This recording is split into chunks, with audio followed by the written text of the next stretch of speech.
അറിയാലോ, ഒരു മുന്നറിയിപ്പും കൂടാതെ പാകിസ്ഥാൻ മിലിറ്ററി നമ്മുടെ ഇന്ത്യയെ ആക്രമിച്ചു. എന്നിട്ട് മടി പതറാതെ ഇന്ത്യ തിരിച്ച് ഫുൾ ഫോഴ്സിലും പാകിസ്ഥാനെ തിരിച്ചാക്രമിച്ചു. ഇന്ത്യയുടെ തിരിച്ചടി താങ്ങാൻ കഴിയാതെ, ഒറ്റയ്ക്കൊന്ന് പിടിച്ചു നിൽക്കാൻ പോലും കഴിയാതെ പാകിസ്ഥാൻ അന്നത്തെ വൻ ശക്തികളായ അമേരിക്ക, ബ്രിട്ടൻ, ചൈന എന്നിവരുടെ സഹായം തേടുകയാണ്. അങ്ങനെ ഈ 4 കൂട്ടരും ഒരുമിച്ച് നമ്മുടെ ഇന്ത്യയെ ആക്രമിക്കാൻ തുടങ്ങി.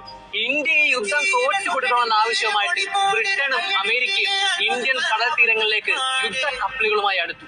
ശരിക്കും പറഞ്ഞ ഇന്ത്യക്കെതിരെ ഒരു ലോകത്തിന്റെ പകുതിയോളം യുദ്ധത്തിന് വന്ന സമയങ്ങളായിരുന്നു അത്. എന്നാൽ നിസ്സഹായരായി ഒറ്റപ്പെട്ട് നിന്ന് നമ്മുടെ ഇന്ത്യയെ സഹായിക്കുവാൻ അന്ന് ഒരേ ഒരാളെ ഉണ്ടായിരുന്നു, റഷ്യ.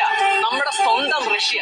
അന്ന് ഇന്ത്യക്ക് വേണ്ടി ഇന്ത്യയെ ആക്രമിക്കാൻ വന്ന ആ 4 രാജ്യങ്ങളുടെ വിദ്വേഷം റഷ്യ സ്വയമേ ഏറ്റെടുത്ത് ഇന്ത്യയെ സപ്പോർട്ട് ചെയ്യാൻ വന്ന ദിനങ്ങളായിരുന്നു അന്ന്. റഷ്യയുടെ യുദ്ധവിമാനങ്ങൾ, പട്ടാളക്കാർ, കപ്പലുകൾ, മുങ്ങിക്കപ്പലുകൾ എന്ന് വേണ്ട റഷ്യയുടെ മിലിറ്ററി ഫോഴ്സിലുള്ള എല്ലാമായിട്ട് റഷ്യ ഇന്ത്യയുടെ തീരപ്രദേശങ്ങളിലും കടലിലും നിരന്നു. എന്നിട്ട് റഷ്യയുടെ ഒരു പ്രഖ്യാപനമുണ്ട്: ഇനി നിങ്ങൾ ഇന്ത്യയെ ആക്രമിച്ചാൽ അത് റഷ്യയെ ആക്രമിക്കുന്നത് പോലെയാണ്. അതുകൊണ്ട് ഈ യുദ്ധം ഇവിടെ വെച്ച് അവസാനിപ്പിക്കുക, അല്ലെങ്കിൽ അത് നിങ്ങളുടെ നല്ലതിനു വേണ്ടിയാകില്ല എന്ന് റഷ്യ പറഞ്ഞതും പാകിസ്ഥാൻ ഇന്ത്യക്ക് മുമ്പിൽ കീഴടങ്ങുകയാണ് ഉണ്ടായത്.